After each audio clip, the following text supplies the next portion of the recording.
Assalamualaikum warahmatullahi wabarakatuh. Perkenalkan, nama saya Karina Mutiasala. Pada kesempatan kali ini, kami akan membahas mengenai behavioral therapy. Nah, untuk lebih jelasnya lagi, saya sendiri akan membahas mengenai definisi dan juga latar belakang dari behavioral therapy tersebut. Anak yang memerlukan suatu bentuk pelayanan pendidikan khusus atau pendidikan inklusi itu dapat disesuaikan dengan kemampuan dan juga potensi dari anak-anak tersebut. Nah, salah satunya itu dengan pemberian terapi, terutama terapi behavior atau terapi perilaku. Nah, pada tahun 1913, menurut Watson itu dia disebut sebagai Father of American Behaviorism. Nah, menurut si Watson itu, yang menjadi subjek penelitian saintifik itu hanyalah yang perilakunya dapat diamati dan juga consciousness-nya tidak relevan dengan behavior. Kemudian, menurut Kasdin 1994, learning theory itu sering digunakan untuk menjelaskan dasar filosofi dari behaviorism tersebut. Oke, kemudian kita lanjut. Menurut Thompson 1950 itu treatment untuk masalah kesehatan mental didasari oleh learning theory tadi. Nah, kemudian menurut Wolff 1958 dia itu mulai mengembangkan prinsip sistematik dari desensitization.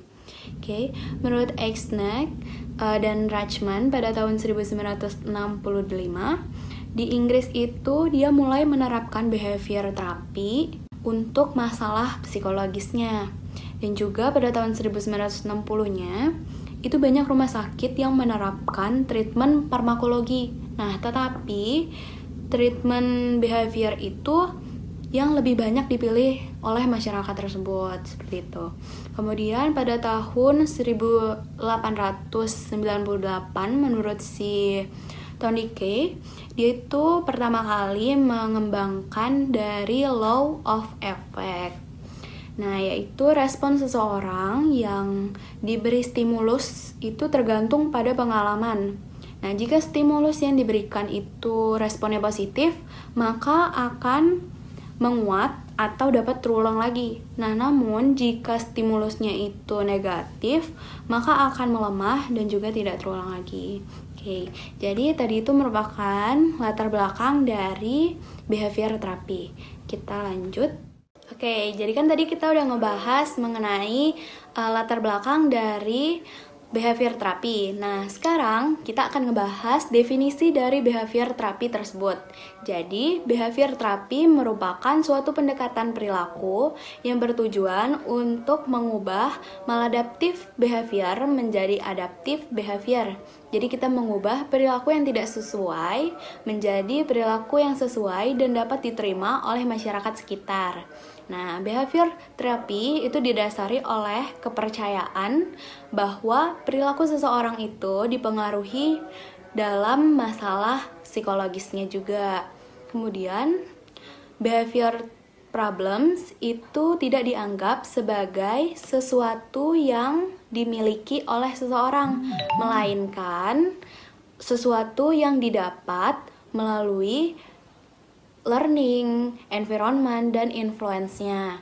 Nah, behavior therapy ini memiliki beberapa prinsip learning teorinya, yaitu dengan dua. Yang pertama ada classical conditioning, dan yang kedua ada operant conditioning. Dan behavior therapy juga menggunakan berbagai teknik. Yang pertama ada shaping, kemudian ada chaining, ada modeling, ada token economy, desensitization, dan biofeedback. Nah, untuk prinsip learning teori dan juga tekniknya, itu nanti akan dijelaskan lebih detail di video selanjutnya. Terima kasih. Ya, nama saya Angelia Ahin. Selanjutnya, kita akan membahas tentang konsep teori pada behavior therapy. Jadi, pada behavior therapy ini ada dua teori pembelajaran, yaitu classical conditioning dan operant conditioning. Pertama-tama kita akan membahas tentang classical conditioning. Jadi, classical conditioning adalah suatu respon yang diperoleh dari pembelajaran terhadap stimulus. Nah, classical conditioning ini dikemukakan oleh Pavlov. Menurut Pavlov, classical conditioning merupakan proses pembelajaran tentang asosiasi antara stimulus dari lingkungan dan respon natural dari individu. Jadi, sebenarnya classical conditioning ini tuh tentang yang dihubungkan dengan behavior therapy, tentang bagaimana ada stimulus-stimulus nih dari luar yang membuat tubuh atau respon kita nih sebagai manusia, individu tuh refleks gitu untuk mengeluarkan respon tersebut.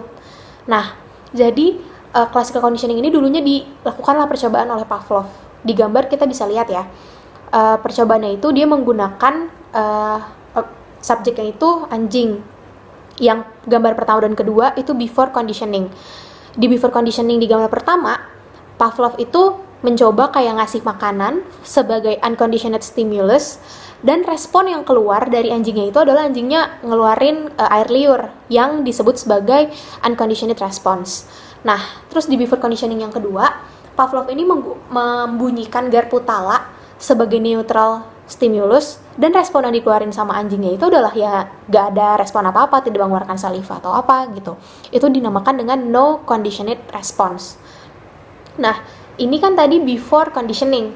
Nah, sebenarnya kondisi apa yang mau dibuat oleh Pavlov? Jadi kondisi yang ingin dibentuk oleh Pavlov ini sebenarnya gimana anjingnya itu bisa mengerti bahwa saat ada bunyi garpu tala itu tandanya dia akan waktunya makan. Itu sebuah stimulus yang ingin dibangun oleh Pavlov gitu. Nah, akhirnya pada gambar ketiga di during conditioning, Pavlov menyatukan nih, dia membunyikan garpu tala dan memberi makanan, dan respon yang keluar dari anjingnya adalah dia ngerti kalau itu mengeluarkan saliva, dia tuh lapar gitu. Nah, seiring berjalannya waktu, Pavlov tuh terus ngelakuin itu. Jadi saat ada bunyi garpu tala, anjingnya dikasih makanan. Kayak segitu dibunyiin garpu talanya, anjingnya dikasih makanan. Sampai after conditioning-nya, akhirnya hasilnya saat bunyi garpu tala aja tanpa makanan, anjingnya itu mengeluarkan saliva karena dia mengira kalau ya refleksnya dia itu ngeluarin saliva karena setiap bunyi garpu tala biasanya ada makanan, kayak gitu. Nah, contoh pada aktivitas sehari-harinya di classical conditioning ini seperti apa sih? Kayak yang pertama, menyempitkan mata jika ada sinar yang tajam, itu refleks kayak normal kita sebagai manusia. Terus keluarnya air liur jika ada makanan yang menggugah selera. Selanjutnya, ini yang kayak benar-benar kehidupan sehari-hari, saat mendengar bunyi ringtone telepon genggam atau HP orang lain yang ringtone-nya sama kita akan refleks untuk mengambil telepon genggam kita gitu. Kayak itu karena sudah menjadi respon refleks yang kita lakukan karena si stimulus dari lingkungannya itu terus-menerus. Kita terus-menerus mendengarkan ringtone itu sebagai ringtone handphone kita. Saat ringtone itu dipakai di handphone orang lain pun, kita bakalan otomatis ngecek handphone kita juga gitu. Terus kalau contohnya pada praktek terapi itu seperti apa? Salah satunya adalah misalkan anak A mengalami permasalahan ansietas saat harus tampil di depan umum. Maka terapis akan menyusun lingkungan yang suportif saat anak A tampil di depan umum, memberikan respon positif dan tidak memaksa, menambah jumlah penontonnya sedikit demi sedikit semakin banyak, serta mengapresiasi setiap kemajuan yang dilakukan oleh anak A. Seiring berjalannya waktu, anak A akan merespons bahwa tampil di depan umum bukanlah sebuah ancaman lagi dan ansietas perlahan menghilang. Jadi, kesimpulannya sebenarnya apa sih classical conditioning ini? Fokusnya classical conditioning di behavior therapy ini adalah bagaimana kita bisa membuat sebuah respon yang otomatis terhadap stimulus yang diberikan gitu. Gimana kita bisa bikin aktivitas itu sebagai aktivitas yang rutin, yang otomatis akan dilakukan oleh individu. Di sini untuk kasus pediatrik pada anak gitu. Seperti itu di classical conditioning. Selanjutnya yang kedua, teori pembelajaran yang kedua adalah operant conditioning. Apa sih operant conditioning? Operant conditioning adalah teori pembelajaran yang berfokus pada rewards atau reinforcement dari perilaku. Nah, si operant conditioning ini dikemukakan oleh Skinner. Menurut Skinner, individu membuat asosiasi antara perilaku dan konsekuensinya. Maksudnya apa? Jadi kalau di operant conditioning ini mengedepankan tentang bagaimana konsekuensi atau hal yang dia dapat setelah dia melakukan sebuah aktivitas. Contohnya pada aktivitas sehari-hari, seseorang menetapkan pada diri sendiri bahwa dia boleh bermain internet setelah selesai mengerjakan PR. Jadi aktivitas yang utamanya itu adalah mengerjakan PR. Jadi kalau misalkan rewards apa yang dia dapat kalau misalkan dia selesai mengerjakan PR, yaitu dia bisa boleh bermain internet, seperti itu. Sedangkan contoh pada praktek terapi, anak A akan diberikan permen setelah 1 kali berhasil menyelesaikan puzzle yang diberikan oleh terapis. Jadi secara tidak langsung anak akan merasa bahwa aktivitas tersebut bisa menguntungkan untuk dia, dan lama-kelamaan dia akan mengerti bahwa kita bisa lama-lama mengurangi intensitas pemberian rewards atau reinforcement-nya. Jadi lama-lama anak itu mengerti kalau dia bisa melakukan aktivitas tersebut tanpa rewards atau reinforcement. Selanjutnya, prinsip-prinsip pada behavior therapy itu ada 3. Yang pertama generalization, yang kedua discrimination, dan yang ketiga adalah extinction. Kita mulai dari yang pertama. Prinsip generalization adalah kondisi saat individu cenderung untuk memberikan respon yang sama terhadap neutral stimulus, atau tadi contohnya di kasus di percobaan Pavlov adalah neutral stimulusnya bunyi garpu tala. Contohnya pada percobaan Pavlov sebelumnya, anjing akan selalu memberikan respon mengeluarkan liur saat mendengarkan bunyi garpu tala. Jadi anjingnya ini udah ngerti nih kalau saat ada bunyi garpu tala ini adalah saatnya makan, makanya dia mengeluarkan air liur. Walaupun saat bunyi garpu tala itu nggak ada makanan, karena di dalam dirinya dia sudah mengeneralisasi si bunyi garpu talanya ini, dia tetap mengeluarkan air liur, seperti itu. Yang kedua itu contoh discrimination. Prinsip discrimination ini adalah kondisi saat individu merespons pada stimulus tertentu dan tidak pada stimulus lainnya. Contohnya, pada percobaan Pavlov sebelumnya, anjing hanya akan memberikan respon mengeluarkan air liur saat mendengarkan bunyi garpu tala, bukan bunyi yang lainnya. Jadi walaupun ada bunyi yang lainnya dengan makanan, si anjing ini tuh udah ngerti kalau misalkan hanya bunyi garpu tala yang akan membawakan menunjukkan kalau itu waktunya makan gitu. Discrimination ini tuh bisa kita aplikasikan pada behavior therapy ini adalah saat anak itu mengerti perintah atau peraturan A, jika dia melakukan aktivitas tersebut, melakukan perintah tersebut, aktivitas A tersebut, dia akan mendapatkan rewards. Dia sudah tahu nih aktivitas apa yang bisa mendatangkan rewards untuk dia gitu. Jadi kalau misalkan dia melakukan aktivitas yang lain, ya dia tidak mendapatkan rewards tersebut gitu. Contohnya kalau misalkan dia tidak melakukan aktivitas A, dia tidak akan mendapatkan rewards. Dia sudah bisa mendiskriminasi si aktivitas tersebut. Prinsip yang terakhir adalah prinsip extinction. Extinction adalah melemah atau menghilangnya conditioned response. Contohnya, pada percobaan Pavlov tadi, ia membunyikan garpu tala secara terus-menerus tanpa mengeluarkan makanan. Pada akhirnya, alhasil si anjing ini nggak ngeluarin air liur lagi saat mendengarkan garpu tala, karena seiring berjalannya waktu bunyi garpu tala itu hanya bunyi aja, tidak ada makanan yang dia dapat. Jadi dia lama-lama perilaku dia, respon dia mengeluarkan air liur itu hilang. Dan pada praktik behavior therapy ini extinction sangat mungkin terjadi, yaitu saat misalkan terapis terlalu sering memberikan rewards atau reinforcement untuk anak, sehingga anak ini udah jadi ngerasa kalau dia tidak membutuhkan effort lagi untuk mendapatkan itu. Misalkan terapis terlalu sering bertepuk tangan pada aktivitas-aktivitas yang berhasil dilakukan atau bahkan belum berhasil dilakukan. Jadi anak ngerasanya kalau tepuk tangan ini bukan sesuatu yang spesial atau berharga yang bisa dia dapatkan, bukan suatu rewards yang dia harapkan, seperti itu. Oke, yang selanjutnya adalah 3 dimensi yang terukur dalam behavior terapi. Yang pertama adalah intensitas. Intensitas dalam behavior terapi adalah seberapa sering perilaku itu muncul. Contohnya, sering nggak anak menangis. Yang kedua adalah frekuensi. Frekuensi dalam behavior terapi dimaksudkan seberapa kali perilaku itu muncul. Contohnya, berapa kali anak menangis dalam sehari, Dan yang terakhir adalah durasi. Durasi dalam behavior terapi adalah berapa lama perilaku itu muncul. Contohnya, berapa menit anak menangis. Semuanya, nama saya Adinda. Di sini saya akan menjelaskan tentang reinforcement dalam behavior terapi. Nah, di sini juga ada siapa? Ada teman, siapa namanya? Ray. Di sini Ray akan membantu saya dalam mempraktekkan behavior terapi. Jadi penguat adalah stimulus yang diberikan kepada anak agar si anak ini melakukan perilaku yang kita harapkan. Nah, ada dua jenis penguat. Pertama ada penguat positif dan penguat negatif.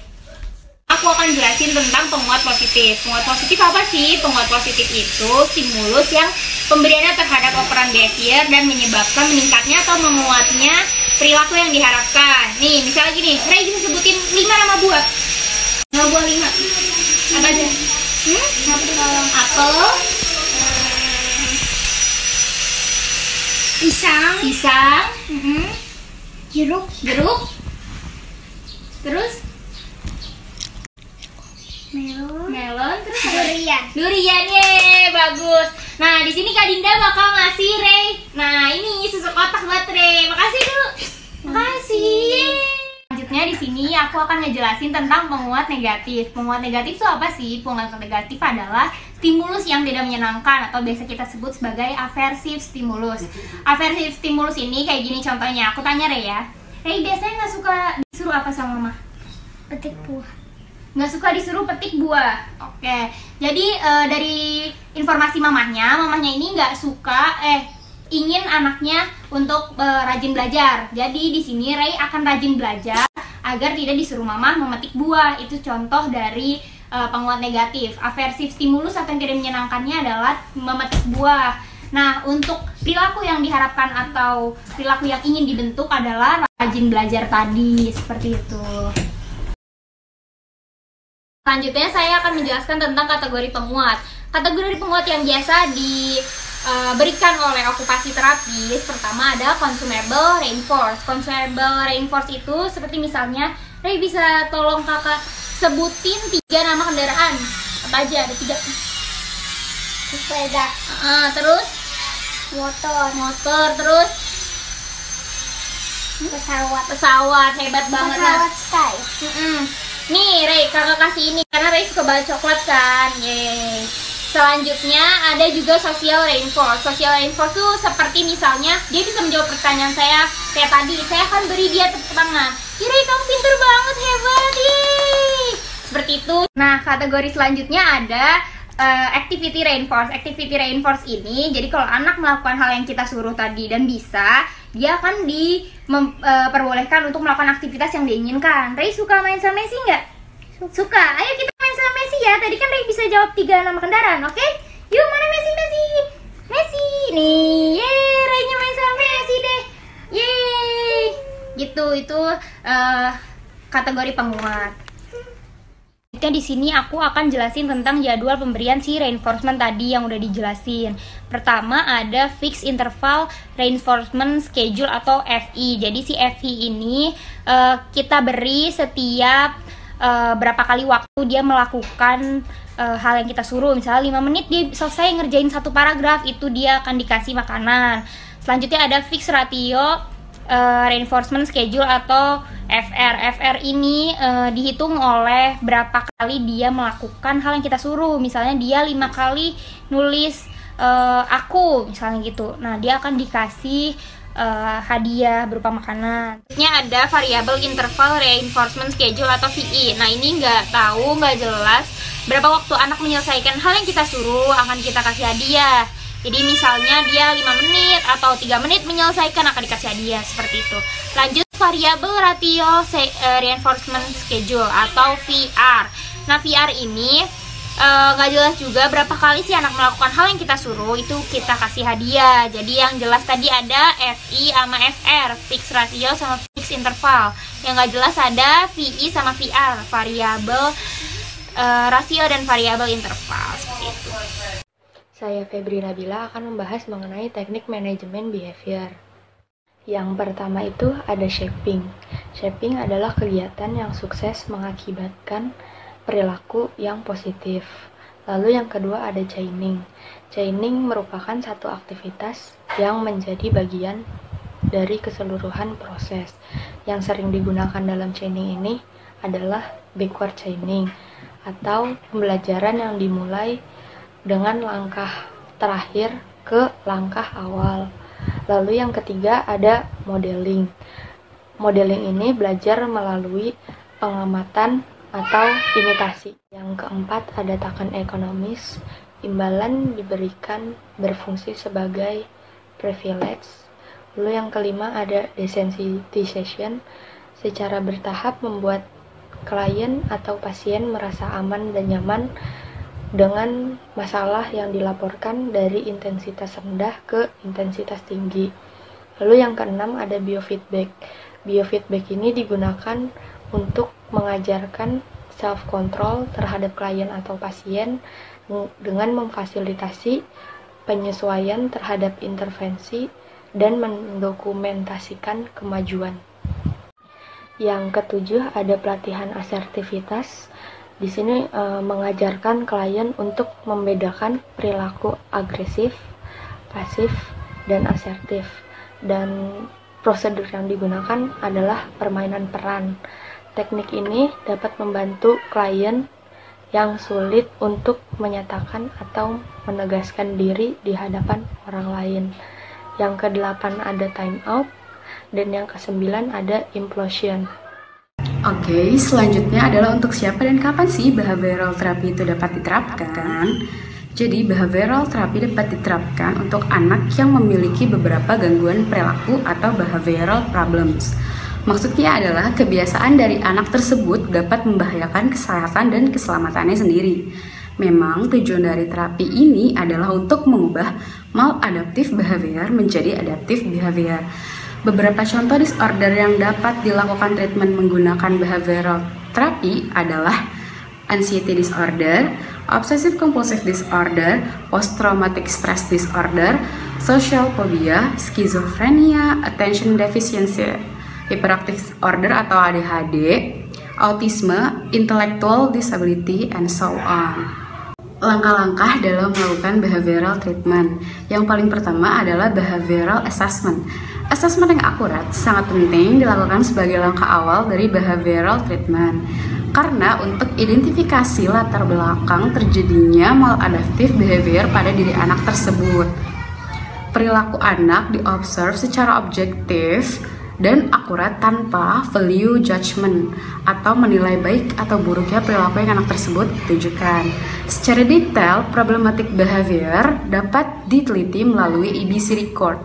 E is for antecedent atau kejadian-kejadian sebelum perilaku tersebut terjadi. B is for behavior itself atau perilaku yang sendiri.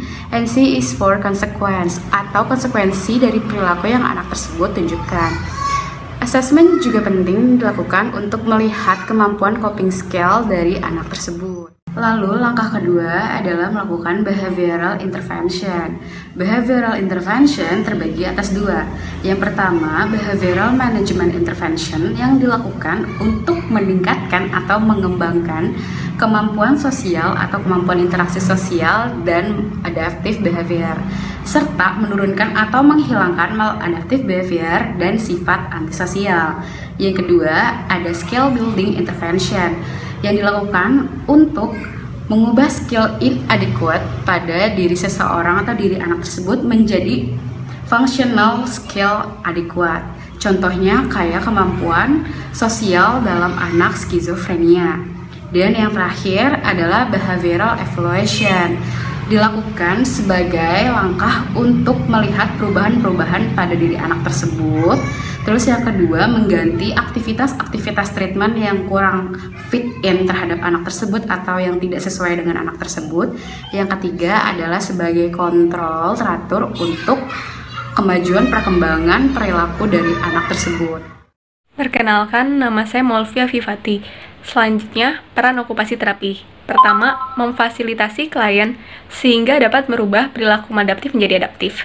Nah, di sini terapis berperan untuk membantu klien menemukan perilaku maladaptif dari klien tersebut.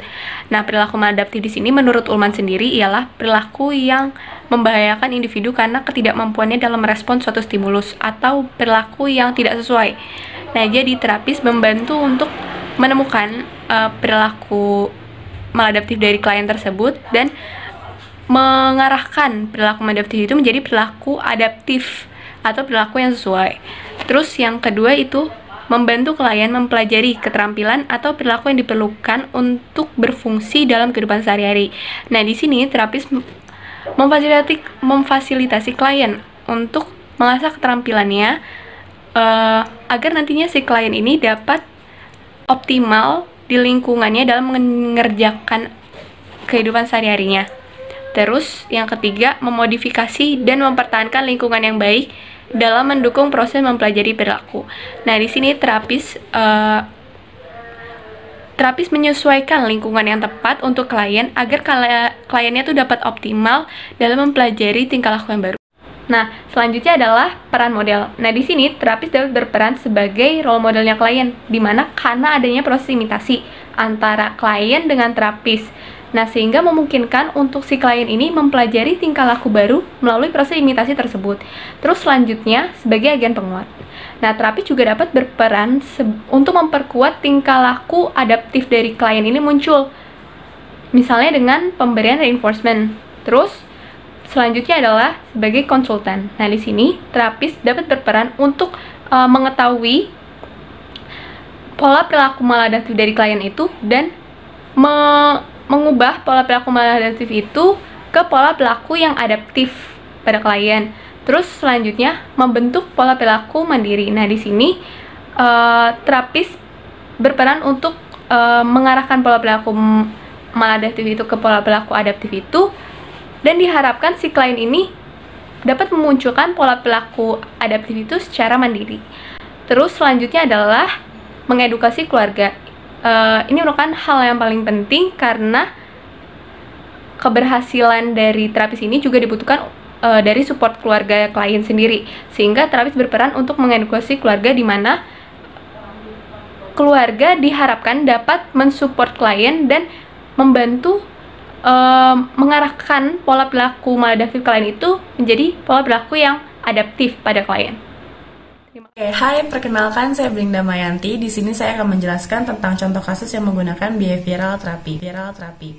Oke, yang pertama, anak E berusia 4 tahun didiagnosa autis dan sekarang bersekolah di pendidikan anak usia dini Solo, mengalami kesulitan dalam fokus, tidak menyelesaikan tugasnya dengan baik, sering berlarian dan mondar-mandir tanpa tujuan sehingga membutuhkan bantuan okupasi terapi.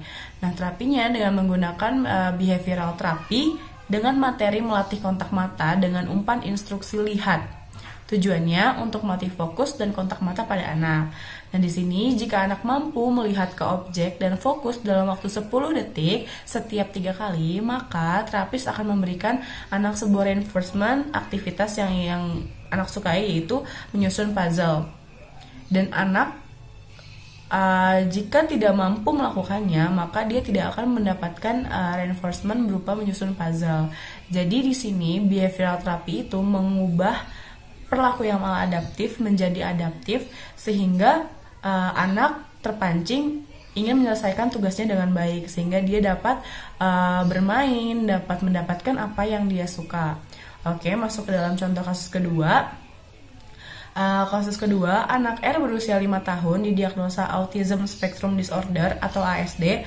Anak mengalami keterbatasan dalam komunikasi sosial, perilaku repetitif, keterbatasan minat, serta perilaku yang menyebabkan anak kesulitan dalam memakai kaos secara mandiri sehingga membutuhkan penanganan okupasi terapi.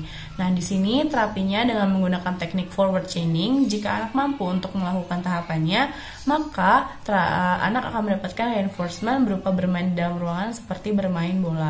Nah, di sini seperti yang sudah dijelaskan, forward chaining itu adalah tahapan dari awal sampai akhir bagaimana si anak ini mampu untuk melakukannya sesuai apa yang diperintahkan oleh terapis. Jadi jika anak ini mampu, maka anak ini akan mendapatkan hadiah atau reinforcement berupa bermain di dalam ruangan seperti bermain bola.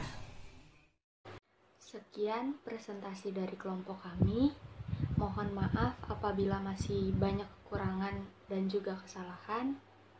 Terima kasih.